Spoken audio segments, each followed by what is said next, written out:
پێمە خەڵکی کوردستان فەقی خۆیەتی مافی خۆیەتی موچەی خۆی هەبێت و بێ بدرێت و ڕەنگە ئەگەر هەرێمی کوردستان داهاتەکانی خۆی کۆکاتەوە ڕێکی بخات تەنزیمی بکە حزب وازیان لێبێنێ من پێم وایە ئەتوانن بوجە و موچە و هەموو شتێکی کوردستان و بەشی خزمەتگوزاری ژەکە لە نێوان هێزە سیاسیەکانە تا ئێستا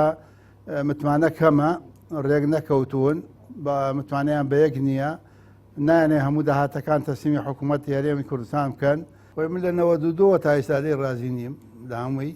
بەڵام لەگەڵ ئەوەشدا ئەم کابینەیە خۆتان نەزانن کە هاتە سەر حکوم هەر یەکەم ڕۆژتیان 27 ملیار خەرزارە جا ئەگەر حکوومەتێک بێتە سەر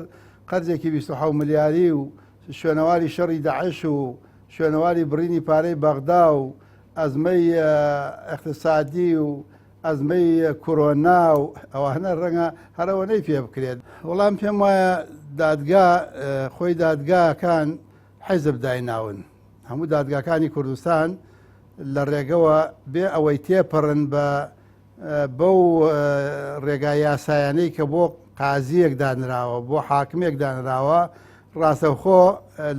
لە خوێندنەکە هاتوون یەکسەر کردویان بە قازی کردویان بە حاکم من پێم وایە ئەمریکا لەکوێ بەرژەوەندیەکانی تەواو بوو لەوێ ئەوەستێت ئەمریکا هات تالیبان لە ناو بەرێت بەڵام ئێستا بەرژەوەندەکانی لەگەڵ تالیبانە ڕەنگە تالیبانی هەندێ عاقڵ بوو بن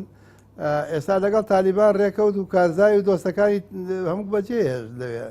یەمەنی تەسلیمی حوسیەکان کردووە سووریای تەسلیمی تورکیا و رووسیا و جمهوری ئیسلامی کردووە و ئەوە لوبنانەوە حاڵێتی فەلەستینی بینیمان لەو ئاخرەدا